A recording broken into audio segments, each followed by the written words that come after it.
You got any questions? Not yet, huh? All right. Nora, you want to give us your name, your date of birth, and where you were born? My name is Nori Damrow, Noridamrow. I was born 2/26/26 here in Oneida. And what else? Your maiden name? My maiden name was House. Okay. And give us the names of your mother, father, and your mother's maiden name.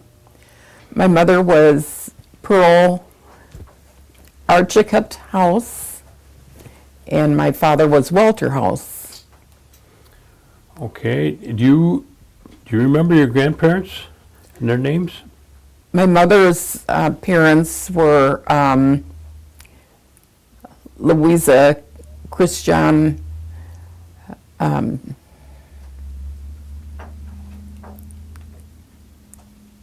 Archicott, and our step grandpa, the only grandpa we ever knew, was Levi Archicott, and we called him Luggy. My father's parents were William House, and his mother was Celicia. We never knew her.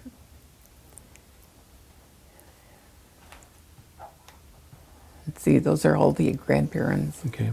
Did you spend any time with your grandparents? Yes. For several years, we all lived together on the farm. And prior to that time, we all lived in the main buildings. But later on, we took the granary and moved it to the corner of the property, and my dad built a house for our family. And where was this located at? It was located on what is now 172 on Airport Road. The land office is now built where our original farm was. Oh, I see. And this was the farm of your grandfather's? This was your grandfather's farm?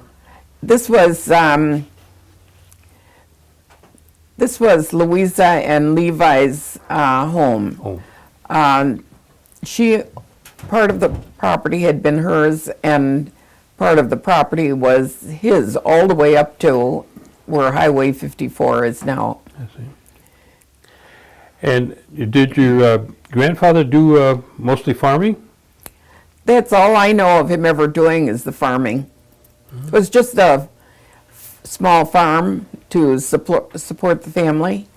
And we were pretty self-sufficient. I mean, we had animals, so we had meat all the time, and we had fruit trees, and we grew our own vegetables, and we had a big fruit cellar in the basement, so we kept fresh fruit until like January or February. Did your grandmother, did she work out, or did she mostly work at home? She worked at the Wittenberg boarding school as a laundress and as a boys matron, and she also taught. And later on in life, when we had to pay taxes, she went to one of the resort towns in the southern part of Wisconsin, and worked in one of the resort areas all summer in order to get the taxes each year. I see. She did that for several years that I know of.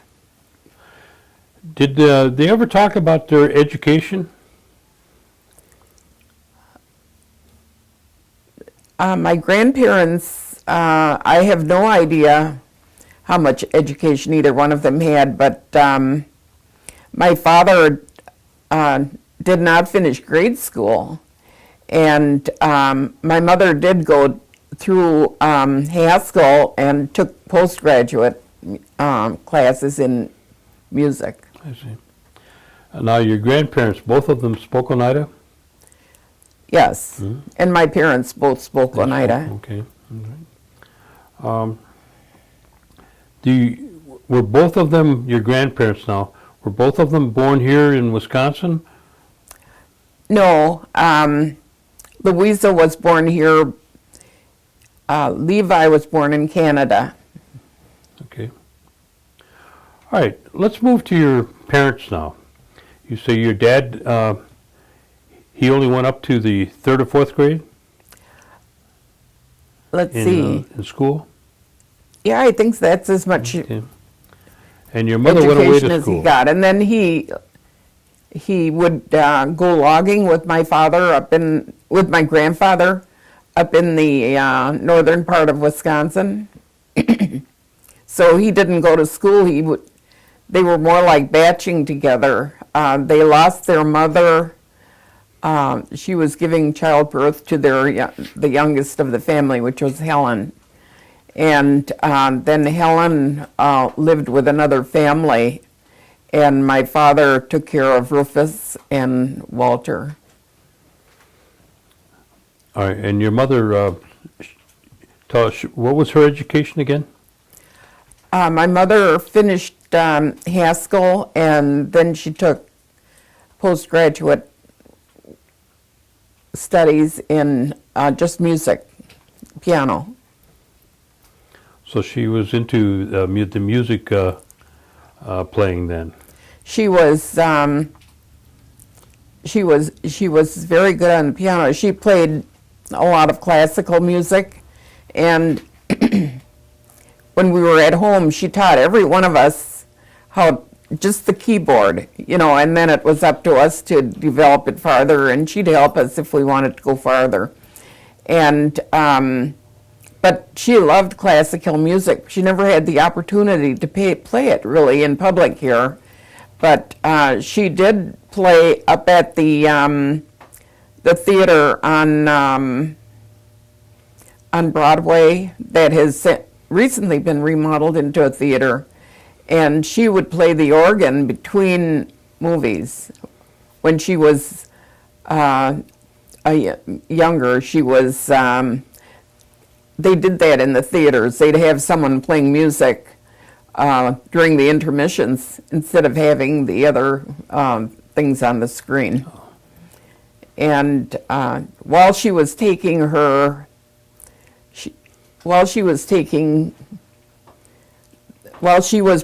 during the intermission, my younger brother and sister, Loretta and Jimmy, would go to tap dancing classes in that same building, and she'd give them $0.25 apiece so that when they got through, they could go to the movie, because I don't know if she had to go back to work doing something else or what, but they had to wait for her for a little while yet. So they would go into the movie and they'd see the movie, plus they'd have money left over for popcorn or whatever they wanted. Okay, was your father or your mother involved in any of tribal activities or any of the tribal governments at the time? Traveling? No, the tribal government. Oh, no, I don't think either one of them were involved in tribal government. They were involved with the church, and they were involved with the politics there, my dad was on the vestry. My mother was the choir directress and the organist for as long as I can remember. And my mother joined the Episcopal Church because of my dad. My dad was Episcopalian, my mother was Catholic.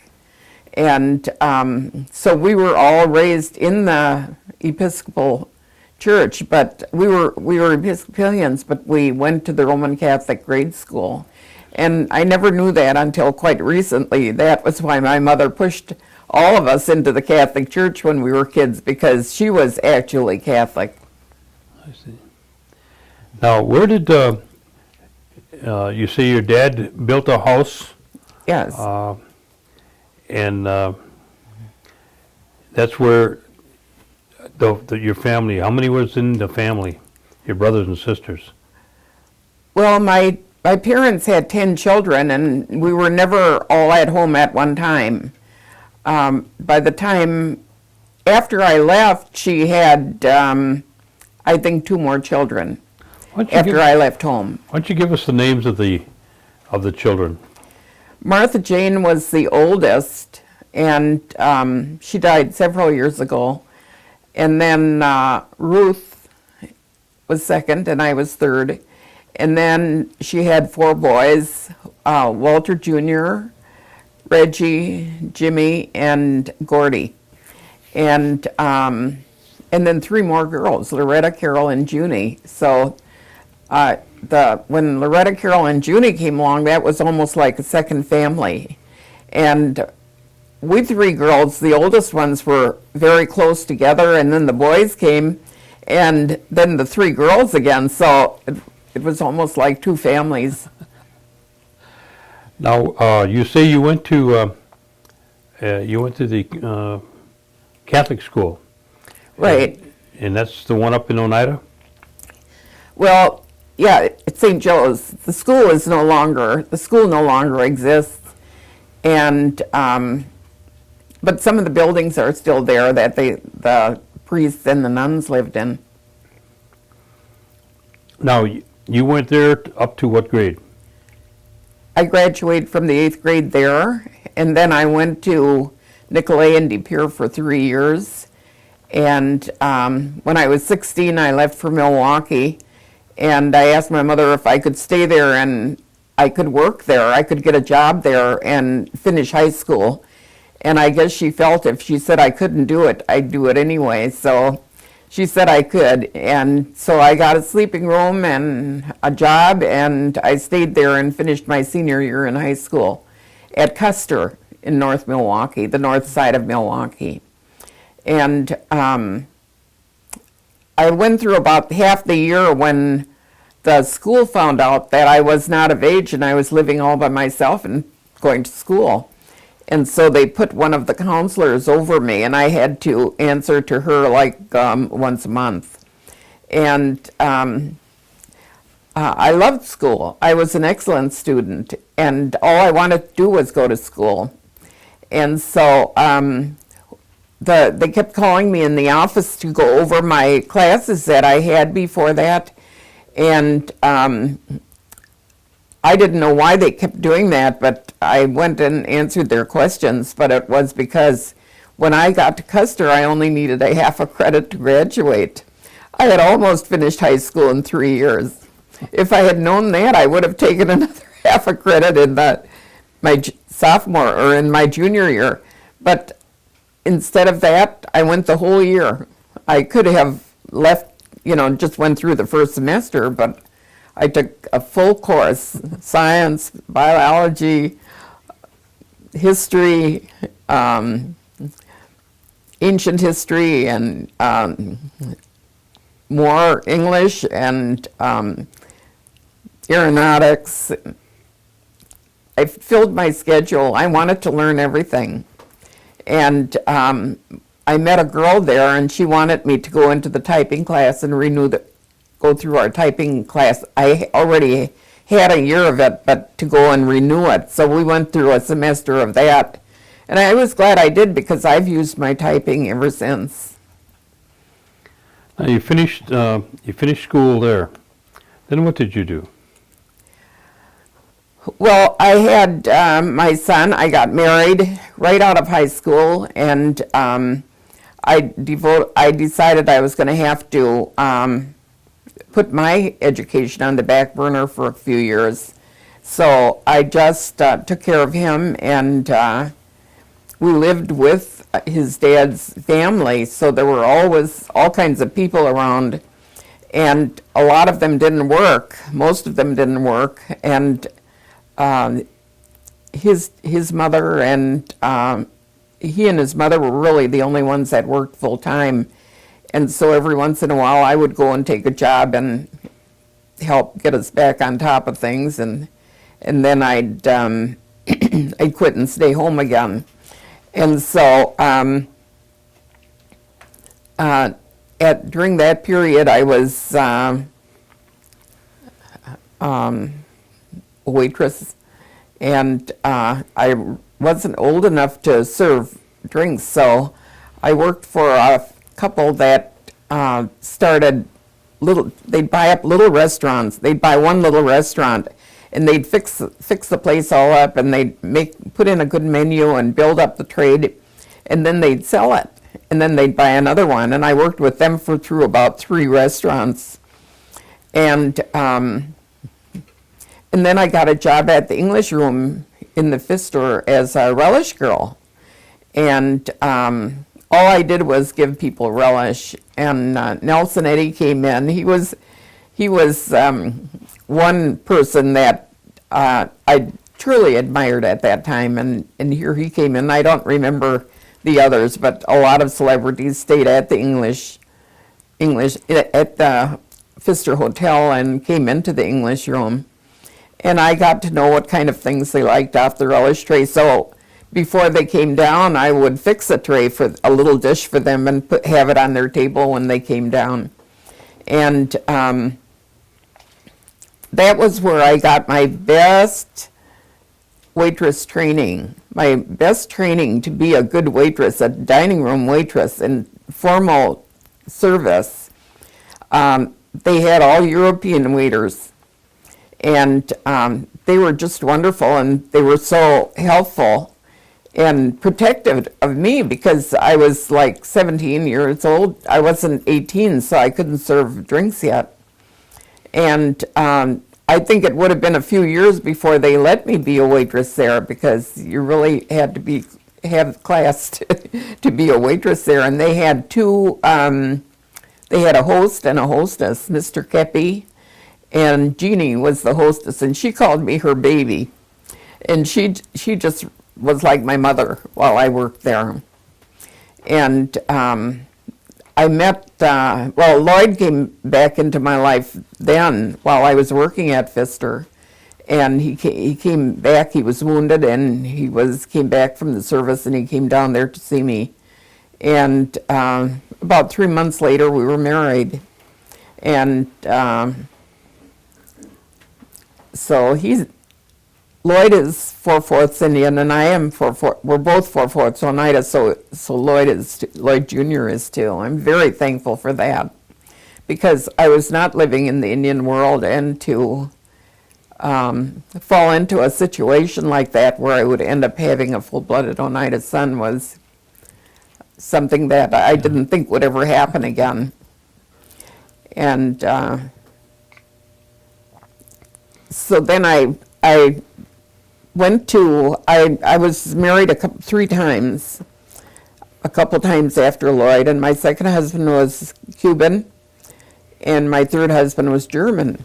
So I felt I was going from bad to worse, I better give it up.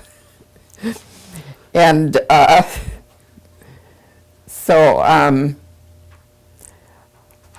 those marriages took me, they were idyllic geographically.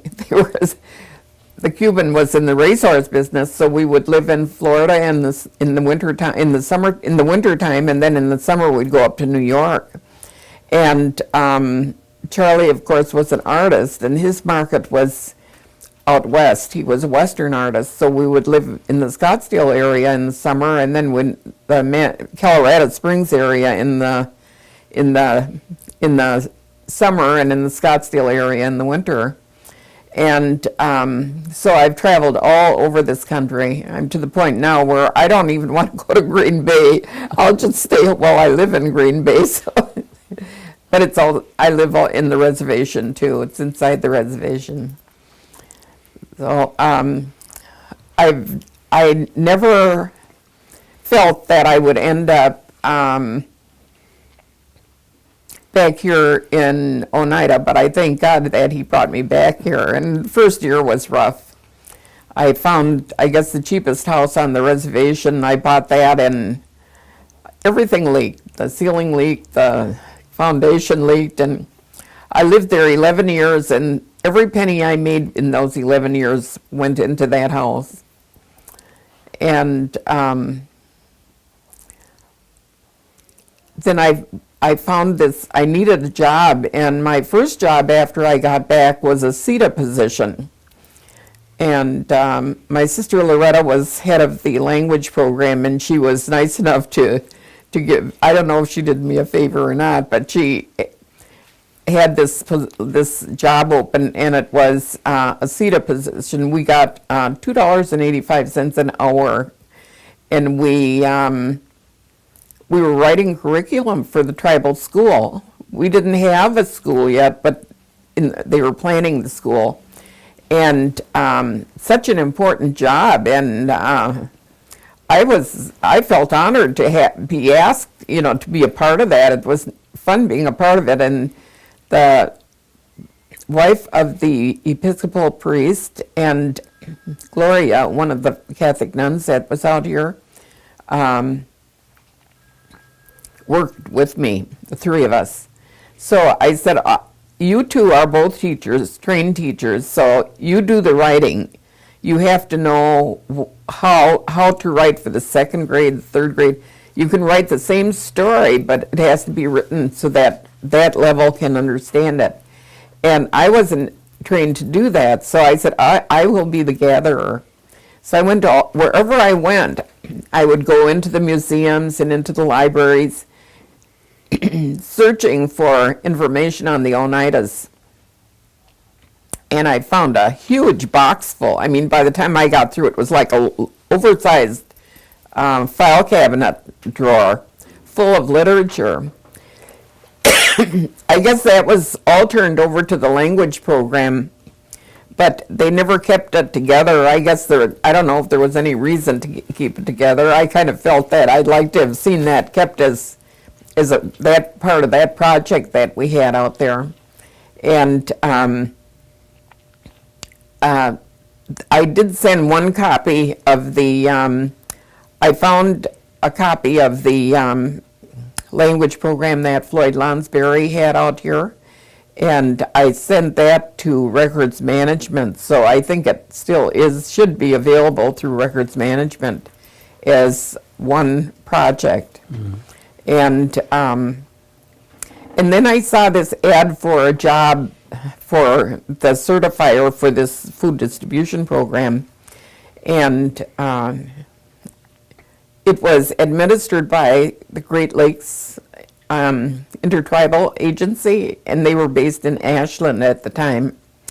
So the job paid over $8 an hour, and I had to have that job. I began courting the business committee, trying to get some support up there, but nobody really wanted it. And Percy certainly didn't want it. He said he didn't want to give people food, he wanted to give people jobs. And it looked like if I got the program, the only place to put it would be in the gym out at the tribal building, and that he used that for his general tribal meetings and had his office out there. And he said, you're going to have me out in the park leading my meetings sitting on an orange crate. There isn't any place for me to go. But then they found out they could get rent for that, and they let me have it right away. In fact, USDA came in and remodeled the whole building to bring it up to specs. They had to meet the specs of USDA. And so we were there for quite a few years, and as it turned out, last Valentine's Day, February 14th, I completed 25 years with the tribe, and most of that, with the exception of about 6 months I worked at CETA, was spent with the program, and about 6 or 8 months before food distribution was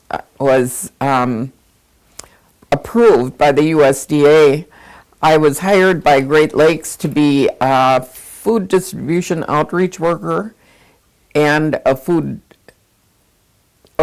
stamp outreach worker and a food distribution planner. And so I planned the whole thing as I started reading like crazy to figure out what this program was about, and developed a plan for it. And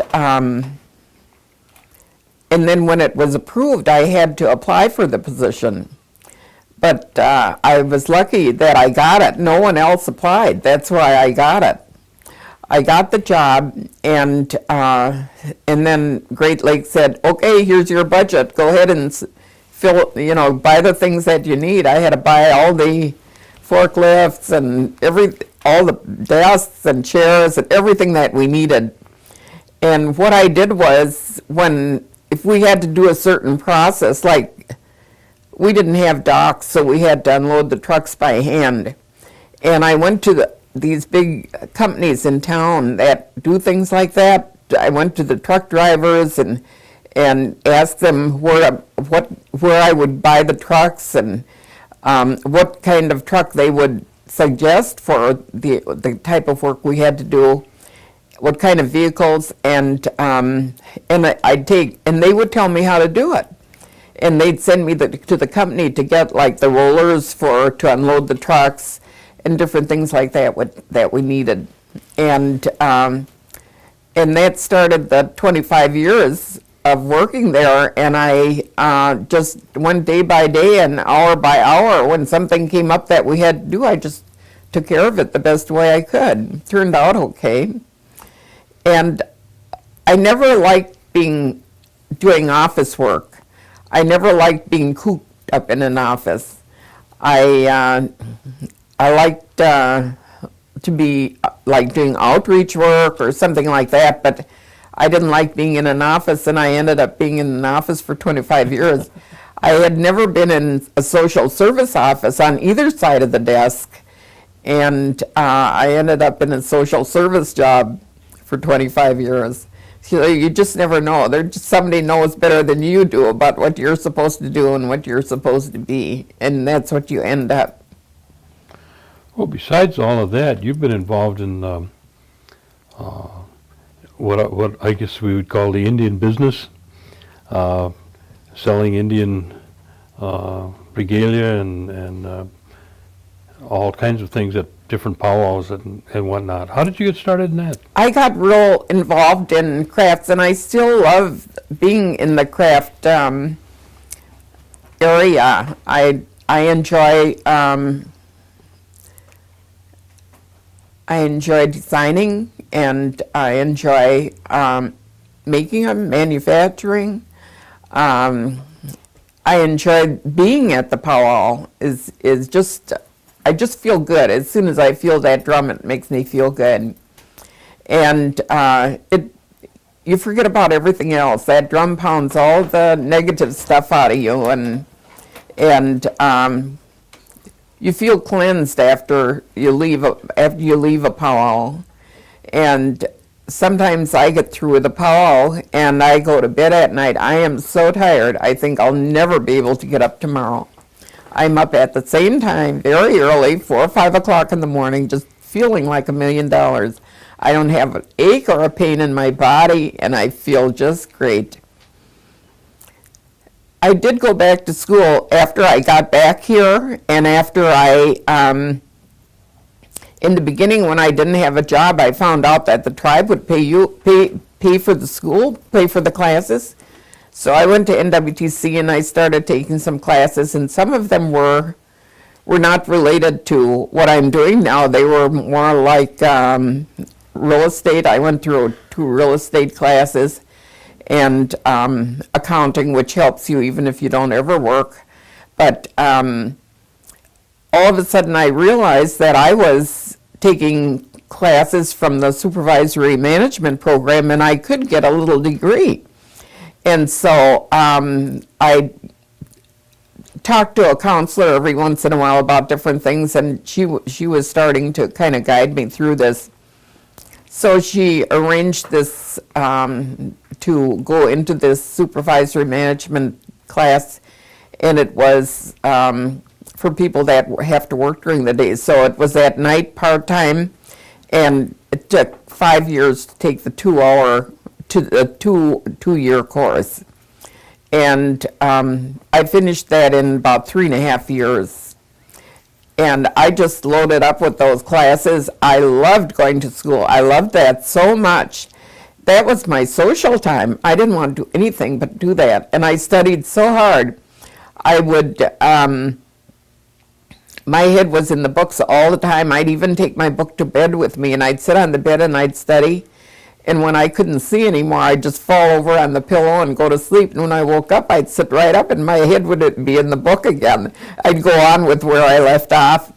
And I did this until I graduated. But after I graduated, I couldn't look at that school for 2 years. I'd drive past WNDC and look the other way. I didn't even want to look at the school. I was so tired. But I got my degree, and I also became director of the program because of the classes that I was taking. It wasn't completed yet, but I was pretty close to finished with the program, so they hired me as the director. So you worked with the food distribution program, plus working in the powwows and... Right. So.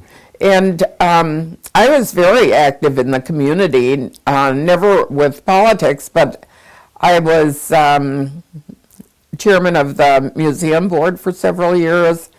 I was chairman of the Oneida Princess Committee for several years, and Stan Webster was head of the powwow then, and he asked me if I would take over that princess contest. And the first thing I did was, and I told him I was going to do it, I said, I think I'll separate it from the powwow so that we can make it an Oneida powwow. We will have an Oneida princess. Because the year before, the girl that won was from Alaska. So the next year, we had to pay for her expenses to come down here and go back home again.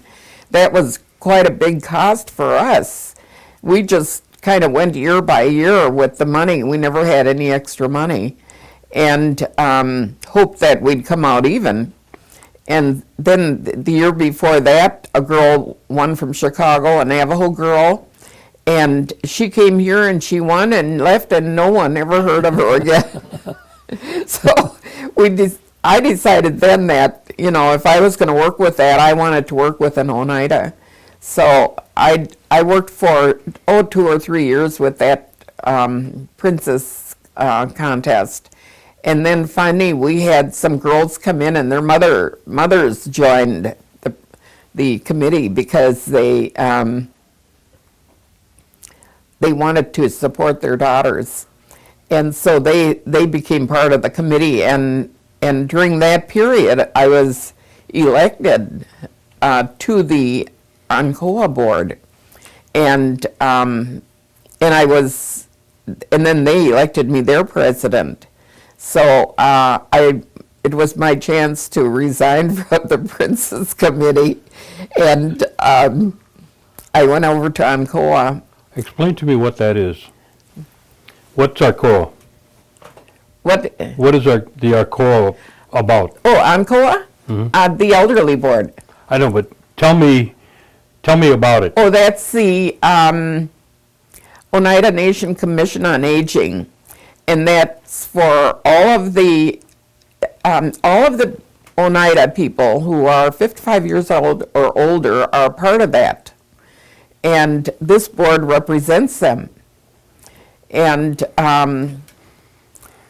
a couple things happened when I was on that board. The girl who was director would take me with her to her conferences, and I always liked to get into those workshops. And one workshop I went to was for nursing homes, and that what I remember about that is that they said that you should never have a nursing home with only 50 people in it, because you're not going to break even if you have 50 people. You should have 75 to ensure breaking even in a nursing home, and you can take care of 75 people with the same amount of staff as you do with 50 people. And I told that to the nursing home, to several of the people who were ahead of it, but they never did anything about it. And I hope if they do build another nursing home, they at least make it big enough for 75 patients or residents, I guess they're called. Yeah. And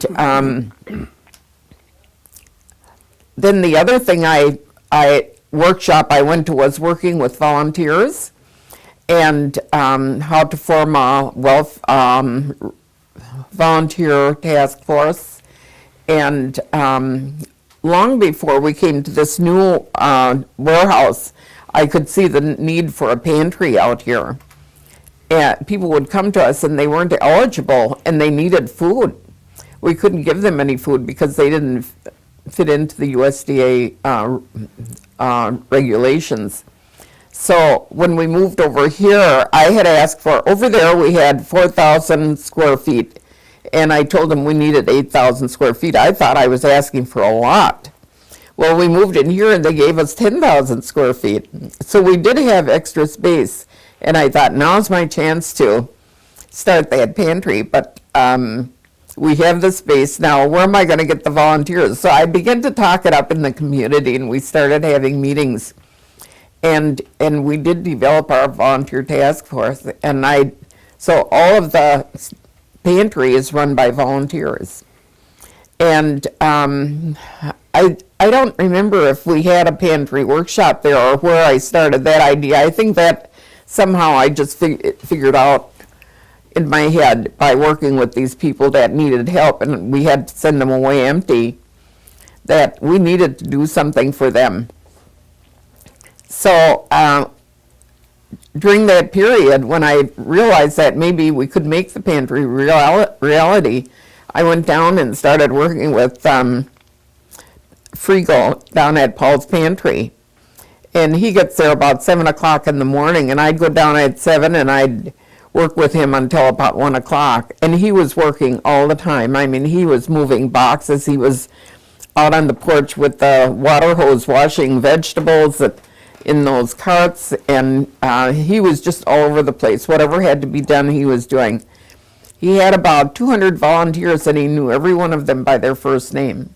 And a lot of them are Hmong, and they all look alike. But he knew them all. And the Hmong are the ones that come in at 5 o'clock in the morning and start cleaning. That's when they actually open up to start preparing the food to give out to the people that day. And it's loaded with Hmong people at that hour. And I followed him around for about 3 days, and he gave me a pad and pencil, and he said, just write down anything I say that you think you can use. And he said, if you see any papers, forms, or instructions or whatever laying around, he said, if you think you can use them, just pick them up and take them with you. And they showed me their computer program, and we went through all his warehouses, and we went in the office, and he even opened up his books, and we compared we matched his books against mine. And then I left, and I came back here, and I wrote up a book of the rights and responsibilities and rules for a lot of things, just the major things, just kind of the tip of the iceberg. And I put it in a binder. I made a copy for the volunteers, for whoever wanted to take one. And I took a copy down to him. And this was about a week after I had seen him the last time when I worked with him. And he looked at the book and he said, who wrote this? And I said, I did. And he said, you wrote this book? And he said, come with me. And he took me in the office, and he showed the staff the book, and he must have 20 people working in that office. And he said, do you remember this girl? And they said, yeah, that's Nori. She's been working with you. And he said, look what she did. He said, the last time she walked out of here, I didn't think I'd ever see her again. And here I came back with our program all laid out in writing in a book. So that's how the pantry was formed. But wherever you go, if you're searching for something good, the door is going to open for you, and it's going to be there. And you can find these good things any place, wherever you go. I've always been a real good church person. The church is a big part of my life, an important part of my life. And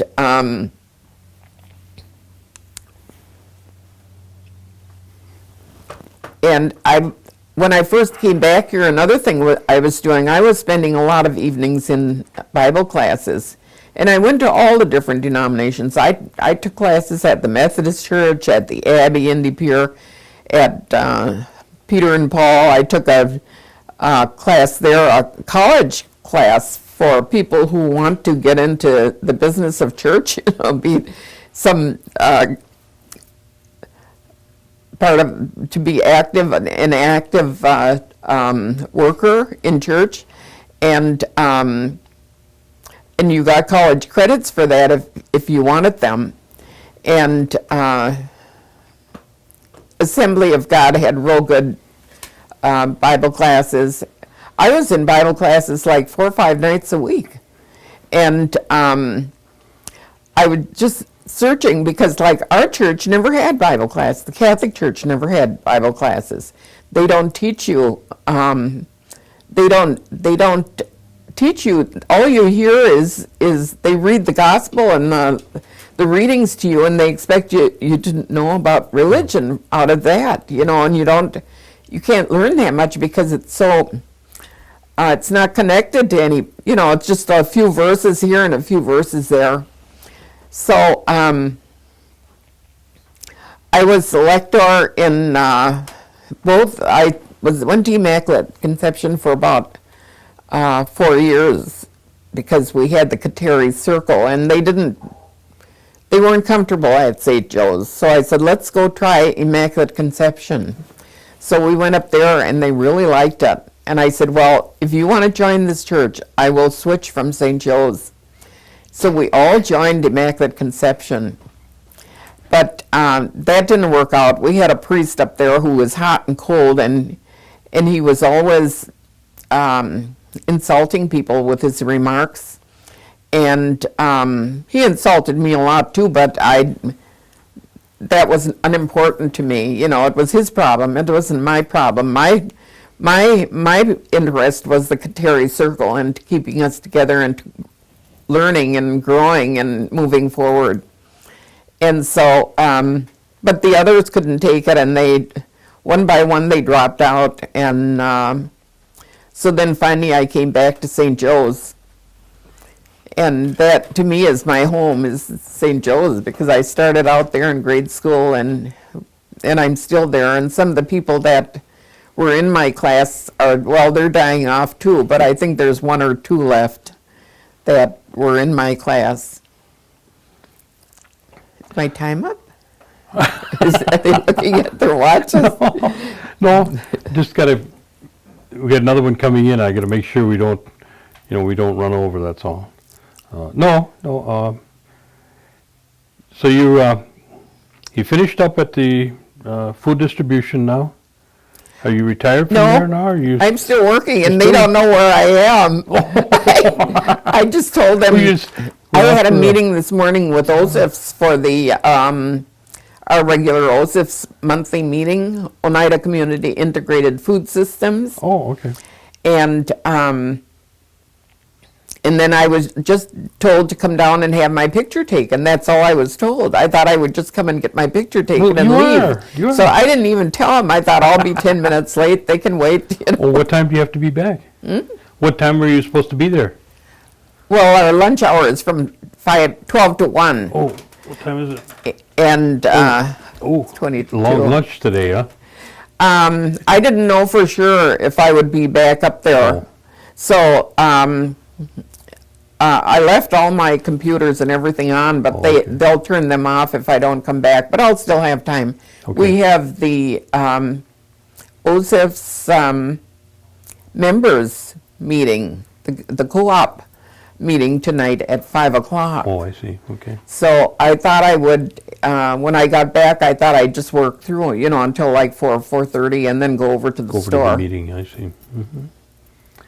Okay. Well, I think you've, I guess there'd be maybe only one other one other question I would ask. You've seen a lot of changes here in the community since the time that, you started out and coming back and getting involved. And what kind of recommendations or comments would you make for the future children that are coming behind us in terms of giving them some of your comments and concerns?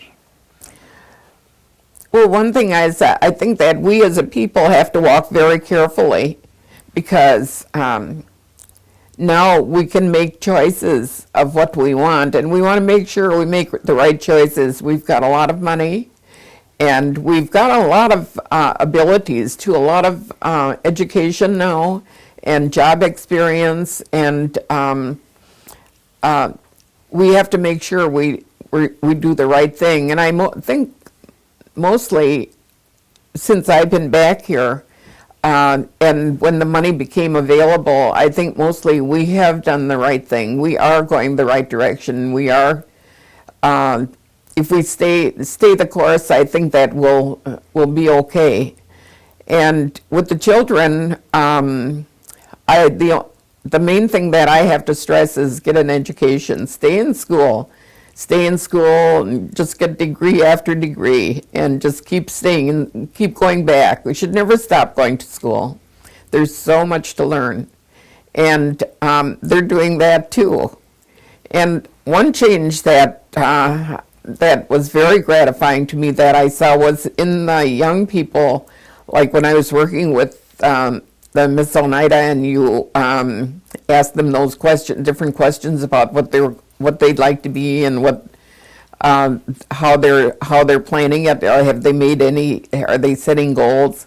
And this sort of thing. And it used to be that when you asked a young person in the Oneida tribe what they wanted to do with their future, what they wanted to be when they grow up, and they'd say, well, they wanted to go to Milwaukee or some other city where they could get a job and earn some money and have a life of some kind.